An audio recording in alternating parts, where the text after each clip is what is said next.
Boa tarde, pessoal.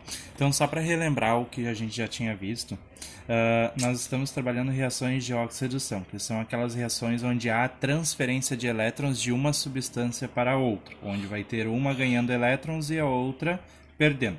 Nós vimos que para determinar se uma reação é de oxirredução ou não, a gente precisa verificar o número de oxidação de todos os elementos presentes em cada espécie e verificar então se houve a variação deste número. Lembrando, substâncias simples têm número de oxidação igual a zero, o hidrogênio mais 1, oxigênio menos 2. 3 vezes menos 2 dá menos 6, com mais 1 ainda dá menos 5, então o nitrogênio tem que ser mais 5 aqui para poder zerar. Oxigênio menos 2. Lembrando que como aqui eu tenho NO3 e aqui NO3, a configuração é a mesma. Então, neste caso, o nitrogênio também vale mais 5. O número que está fora multiplica tudo que se encontra dentro. Então, 2 vezes 3, 6. 6 vezes menos 2 dá menos 12. 2 vezes mais 5 dá mais 10. Mais 10 com menos 12, ainda sobram 2 negativo. Então, neste caso, para zerar, o cobre tem que ser 2 positivo. Oxigênio menos 2, nitrogênio mais 2. Hidrogênio mais 1, oxigênio menos 2. Aqui automaticamente é zero. Nós vimos também que nas reações de oxirredução, como nós vamos ter dois processos, um ganhando e outro perdendo elétrons, esses processos são denominados de oxidação e redução. Se a gente avaliar o cobre ele sofreu variação no número de oxidação, ou seja, ele foi de 0 para mais 2. Quando o número de oxidação aumenta no sentido para o lado dos positivos, se a gente for pensar na reta numérica, aqui é o 0, aqui é o sentido dos positivos e aqui é o sentido dos negativos. Sempre quando andar no sentido da esquerda para a direita, eu vou dizer que está perdendo elétrons, ou seja, vai sofrer uma oxidação. Quando andar no sentido contrário, que é da direita para a esquerda, vai estar diminuindo o número de oxidação, ou seja, vai estar ganhando elétrons. Consequentemente, a gente diz que sofreu uma redução. Então, neste caso, como o cobre está indo do zero no sentido dos positivos, ele está sofrendo uma oxidação. Então, nós vamos colocar ali, oxidação, e vamos dizer quantos elétrons ele perdeu. Ó, de 0 para mais 2, ele perdeu 2 elétrons. O nitrogênio, ele também sofreu uma variação desse nitrogênio aqui para esse nitrogênio ali. Então, nós vamos colocar lá. Ó, notem que ele era 5 positivo. Ó, mais 5 e ele passou para mais 2. Então, neste caso, ele está andando do mais 5 para o mais 2, ou seja, ele está andando da direita para a esquerda. Então, isso indica que ele sofreu uma redução. Então, nós vamos escrever lá. Redução. E vamos dizer que ele ganhou elétrons. Neste caso, quantos elétrons será que ele ganhou? De mais 5 para mais 2, a variação é de 3 elétrons. Então, vamos dizer 3 elétrons. Outra coisa, no conteúdo, num dos exercícios, nós vimos que nós temos o chamado agente oxidante e agente redutor. Vou colocar aqui, agente oxidante e agente redutor.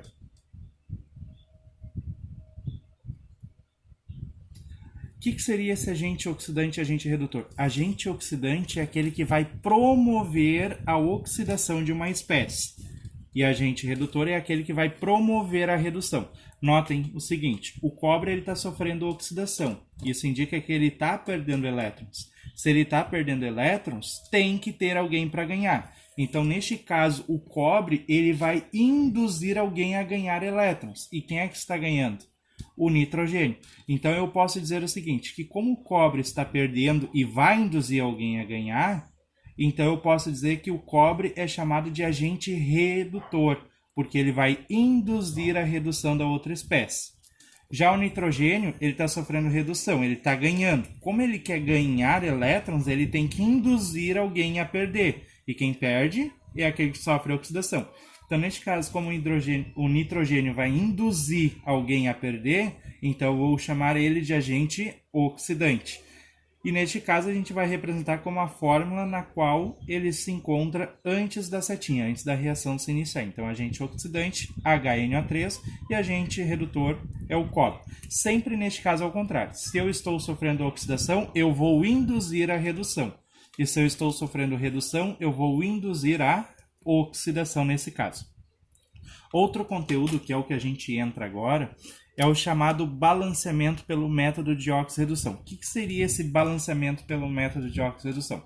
A gente vai balancear a equação, como vocês já sabem o que é balanceamento, que é equilibrar as quantidades de átomos que eu tenho presentes em reagentes e produtos, desde que seja a mesma quantidade em ambos os lados da flecha. Só que nós vamos aprender por um método diferente, que é o método da oxirredução. O que a gente deve avaliar primeiro? Nós vamos avaliar quantos elétrons foram perdidos e quantos foram recebidos nesse processo. O cobre perdeu 2 e o nitrogênio ganhou 3. Vamos pensar um pouquinho. O cobre perdeu só 2 elétrons. Como é que o nitrogênio ganhou 3? Da onde surgiu esse outro elétron? Não tem fundamento, né? Então, neste caso, o que nós vamos fazer?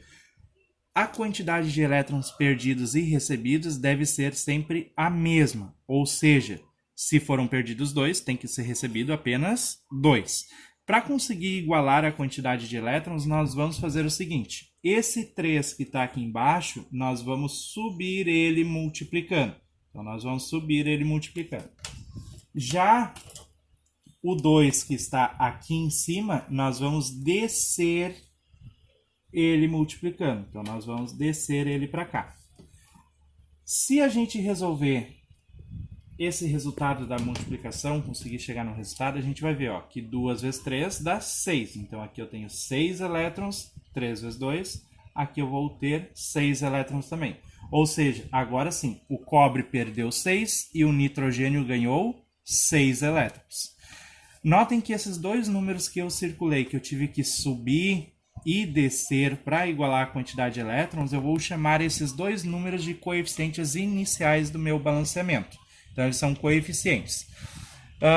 Neste caso aqui, vamos avaliar o seguinte.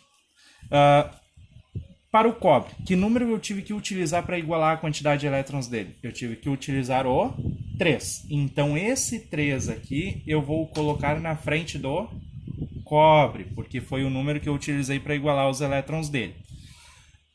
Notem que aqui antes eu tinha um cobre e tenho um cobre. Tranquilo. Aqui eu tenho um nitrogênio e aqui do outro lado eu tenho 2 aqui e mais um aqui. Eu tenho 3 nitrogênios aqui.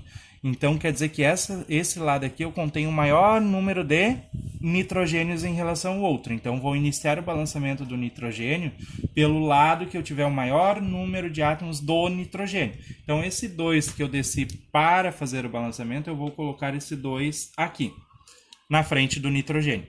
Agora nós vamos fazer o seguinte. Eu costumo usar essa regrinha aqui, do macho, onde o M significa metais,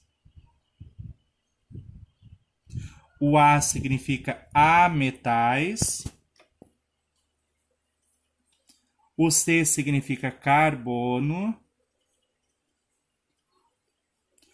o H significa hidrogênio,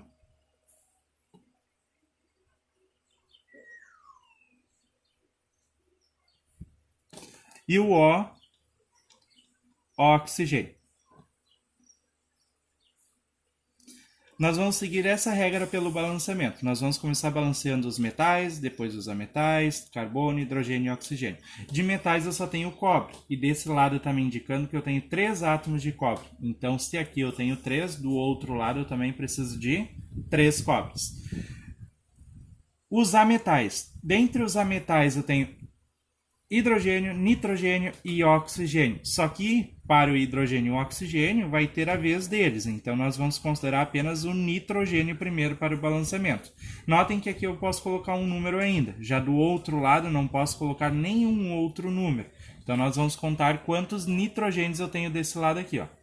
3 vezes 2, 6. Lembrando que esse número da frente ele multiplica tudo que se encontra atrás dele. Então, 3 vezes 2, 6. Aqui eu tenho 6 nitrogênios.